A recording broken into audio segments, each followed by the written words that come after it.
Okay. IP version 4 addressing. So all we'll be doing today, we'll describe the structure of IP version 4 addressing. We'll look at the different portion. We'll compare the characteristics and uses of unicast, broadcast, and multicast. Then we explain public, private, and reserved IP address. Then we touch subnetting. Why do we need subnetting, and how can we go about subnetting? Then lastly, we'll try and calculate IP version for subnet for a 24 preface. So be free to stop me in case you're lost. Okay, so please, I want you to be very interactive, please. If you've seen an IP address before, can you raise up your hand? Yeah, just signify.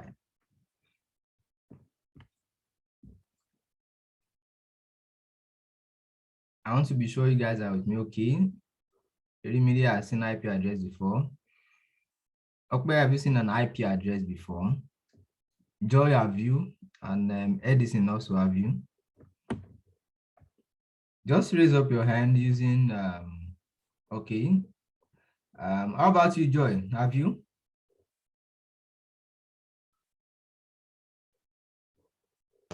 Yes, sir. Yes, sir. Yeah, just raise up your hand. Okay, I think everybody have. Good. Thank you for the response. So when you see an IP address, there is so much about it. IP address is beyond just four, how do I put it now? Be like 4 different set of numbers separated by dot. There is so much going on. It's not just a number that is being picked. No, you don't just close your eyes and pick an IP address. It's being carefully selected.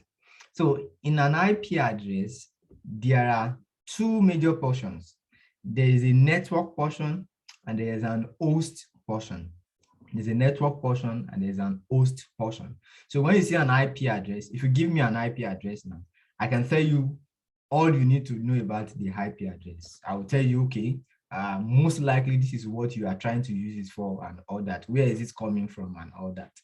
So when you see an IP address has a network portion, has an host portion also. And it is 32 bits. So what we mean by 32 bits is that you mean this 192 now.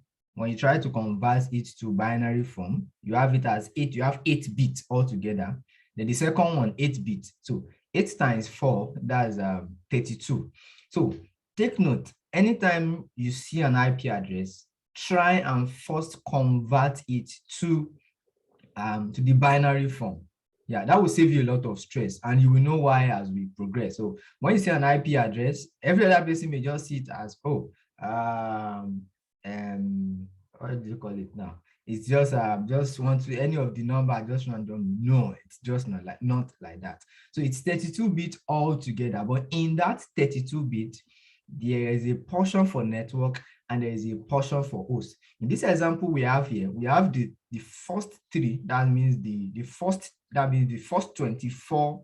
Is it 24 now? Yes, the first 24 bits assigned for network portion, while the remaining 8 bits for host portion. So you understand what I mean by network portion and host portion as we progress. So to identify the network and the host portion of an IP address, there's a way you can go about it. This is a method by being suggested by CISCO, but I have my method, which I will share with you guys. But their method is called the ANDing method. They try to carry out AND. When I mean AND, okay. Let me move to the next slide. Okay. Now, also another question. How many of us have heard about subnet mask before? Just signify by raising your hand. You've heard about subnet mask. and you know what it means. Yeah, you know the function.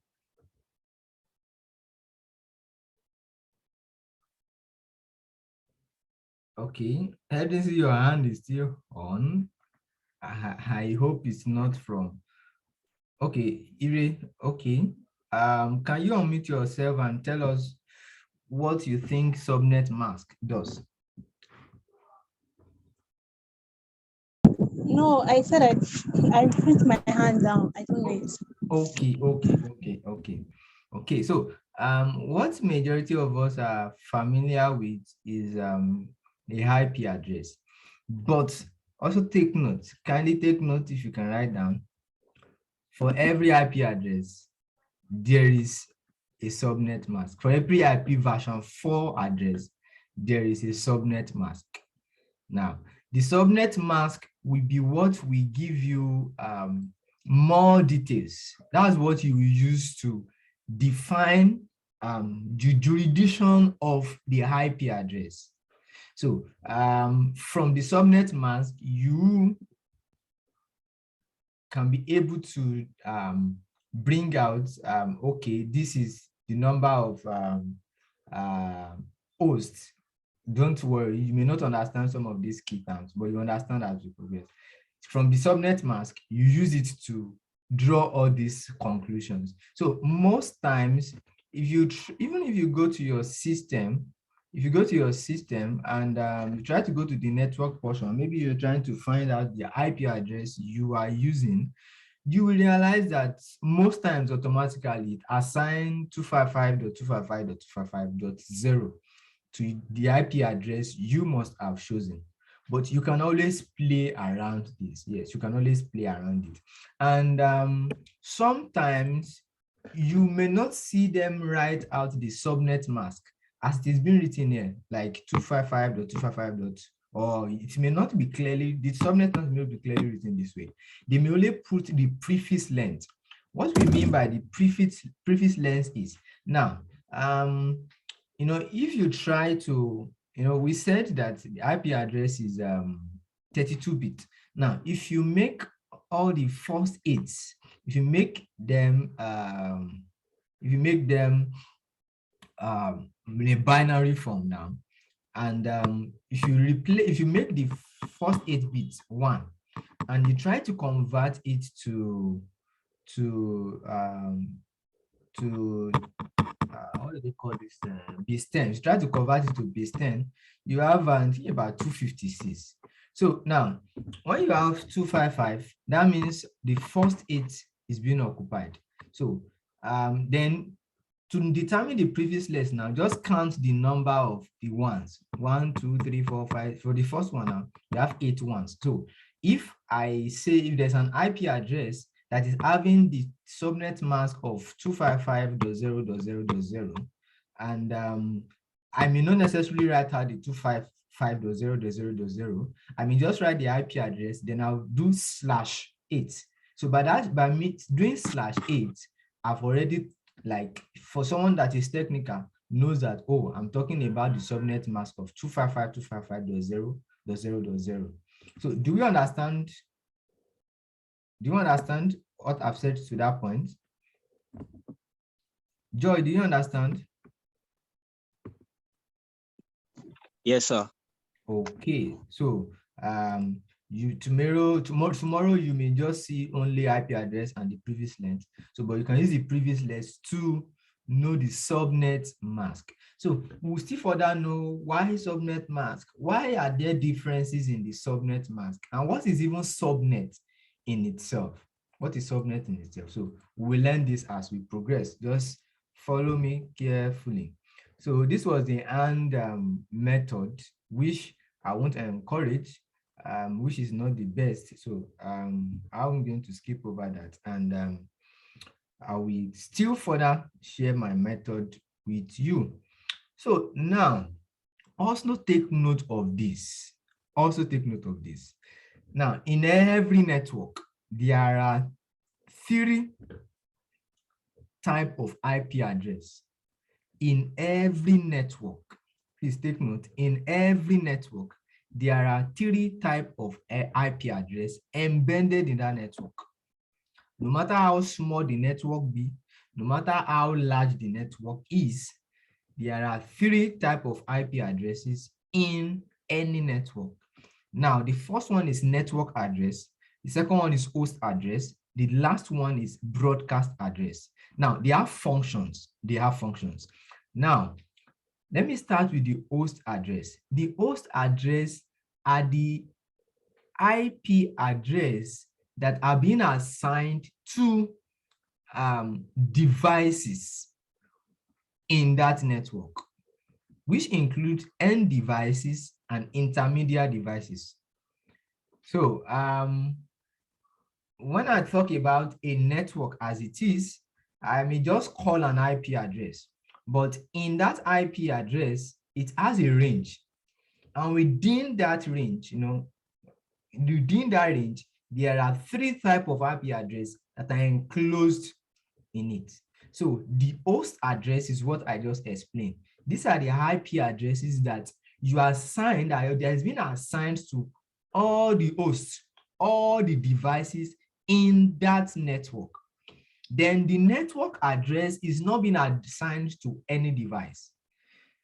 The network address is not being assigned to any device. While the broadcast address is meant, it's just an address, it's also not being assigned to anybody.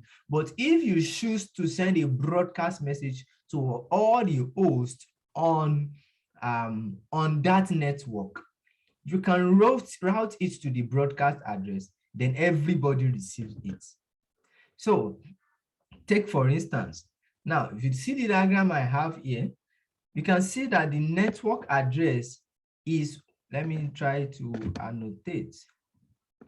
So the network address is 192.168.10.0. Then you can see they say /24, right?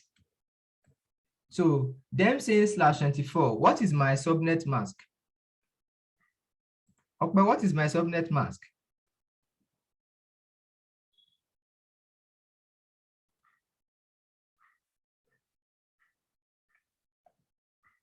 Okay, are you there?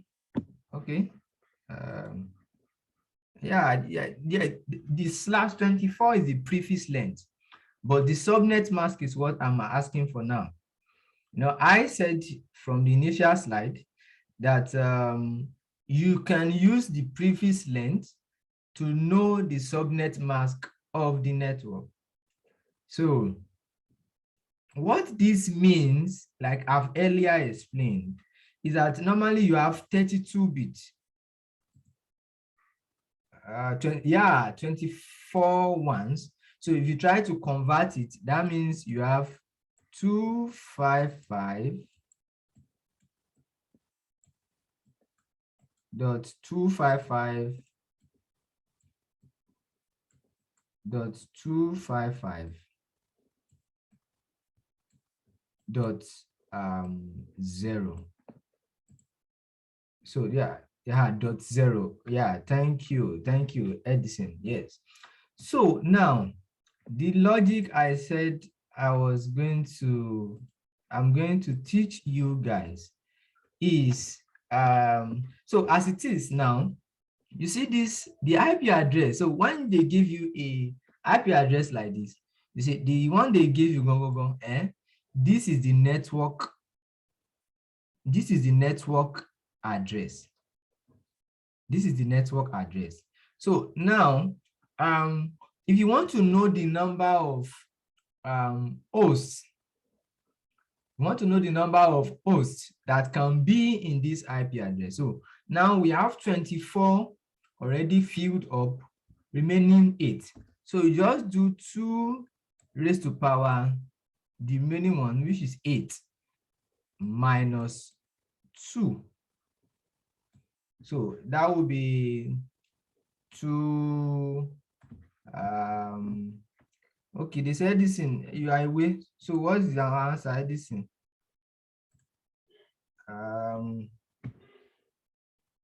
Somebody can help me. So okay, I think I have 254. So that means I have 254. I have 254 hosts in this 254 hosts in this network. So now, definitely, see, I will always have one network address. Take note. You cannot have two network address. In short, if you have two network address, that's the problem. That's confusing. There will always be one network address, and there will always be one broadcast address. So the network address is always the first one, while the broadcast address is always the last one.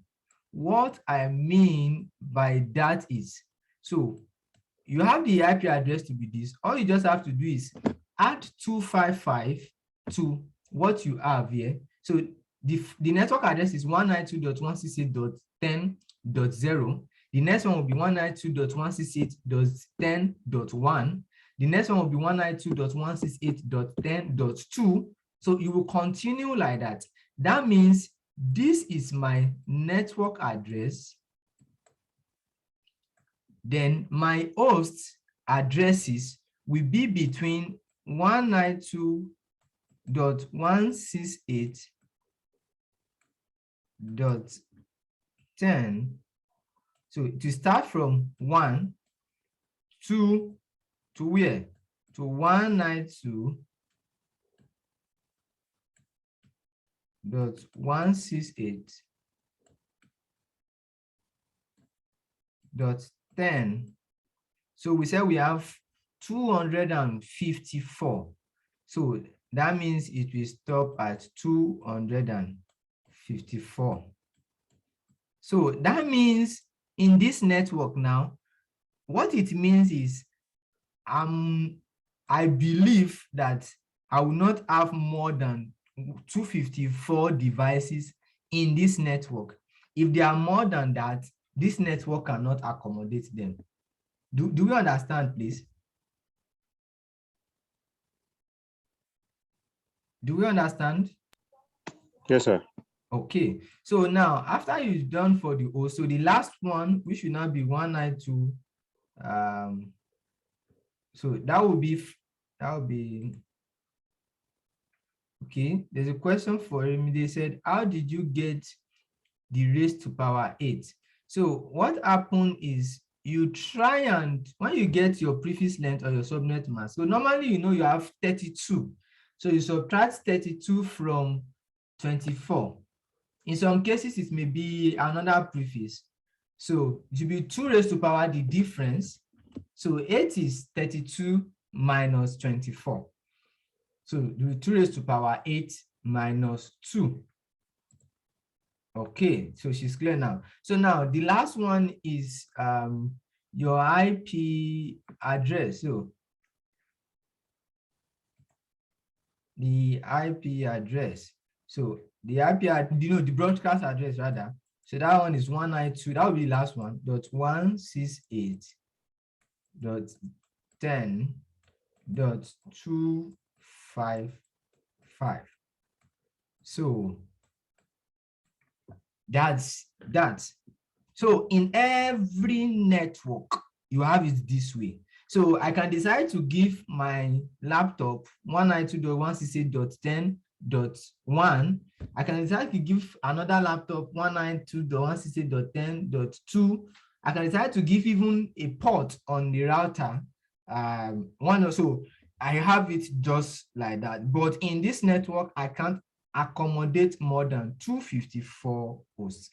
So this section will end in the next 8 minutes. So use the same link to log in back so that we can continue. So so you have it in this way. You always have it this way. Do you perfectly understand, please? If you've understood this, in short, I'm happy. Do you understand now? Does everyone understand? Joy, do you understand? Okay, Joy says he said he understands. Sorry for using she. So now let's move on. So I believe you are taking notes. Just be putting them down in your notes. So let's now let's look at the different ways we can have it. So IP version 4 unicast, broadcast, and multicast. So now when you are trying to send to a particular destination, just one person, just one location, then you are doing a unicast transmission. Yes, if I'm trying to send to you, I'm doing a unicast transmission. So that's what you mean by unicast, just one destination IP. You're just targeting one destination IP. But you can also have broadcast. Like I said, you want to broadcast to a lot of people maybe in that particular network. So you can do broadcast transmission also. And that's what we many times use the broadcast address for. That's what we use the broadcast address for. Oh, I want to give it to everybody in that network. So that's what it means. Then we also have multicast. So multicast, maybe there's a particular set of people, not just every person, particular set of group. Then you talk about multicast. So now, basically now, I want to discuss something very, very important. I want you to take note. Now, basically and ideally, there are two major types of IP. You can classify IP address to. The IP address is either a public IP address or a private IP address. Have you not taken note that there are some IP address, if it is by just a random selection, there are some numbers that you've not come across. Have you taken note? When last did you see an IP address that is 62.12.0.1? It's kind of like some IP addresses are not just available like that, or you just can just see them. So what happens is, now, because like I said in previous classes, every communicating devices, for you to, if you don't have address, who can reach you? Every communicating devices need an IP address. And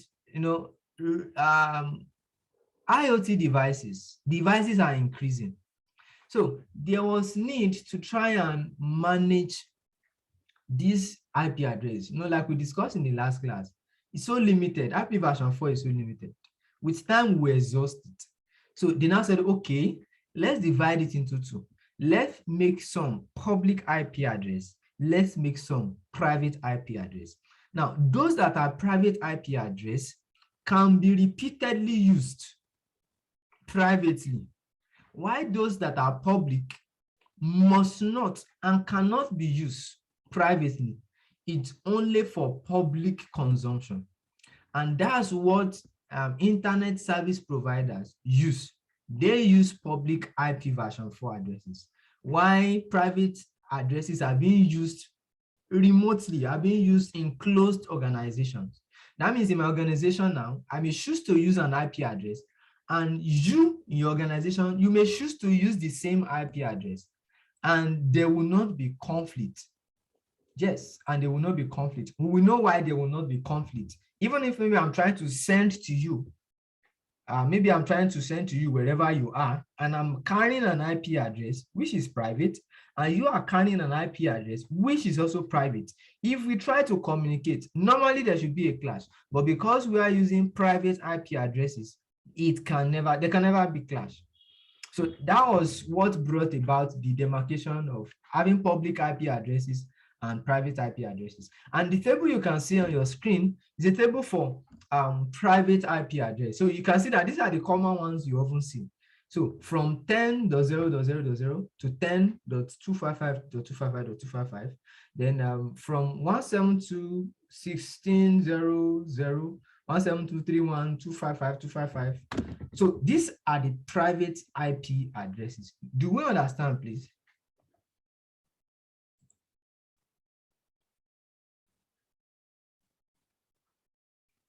Do we understand?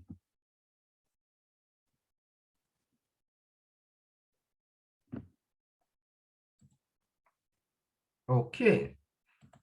Okay. So now let's move on to what I was saying. So now, if I'm using an IP address in my company to work, and you in your company, you're also using the same IP address, and we try to communicate, and I'm saying that there will not be clash. What makes it happen now? There's what we call network address translation. So it translates private IP address to public IP addresses. So if I try to access the World Wide Web, if I try to access the internet now, there is a network address translation that happens that transcribe my private IP address to the public IP address assigned to my domain. So when you see me trying to query you, you won't see my IP address. You only see the public address on which I am riding on. So do you understand now?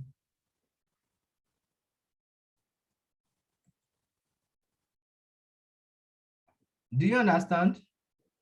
Do you understand why there won't be a clash and what NAT does? Okay. Okay, Edison is not clear yet. Okay, so now let me re-explain. Now, I said that for any device to communicate, it must have an IP address. Now, and I said private IP address can be used privately. And I said, if I'm trying to send using my IP address to the same similitude IP address, but in another area completely, but I will need the internet to get there. Now, what the NAT does is, as I try to access the internet, it converts my private IP address to public IP address. Then also, you that are also trying to communicate to me, though we may be having the same private IP address, but what I will be seeing will be the public IP address connected to your domain. So, but there can never be two similar public IP address. So, but what the NAT tries to transcribe my private IP address. So my private IP address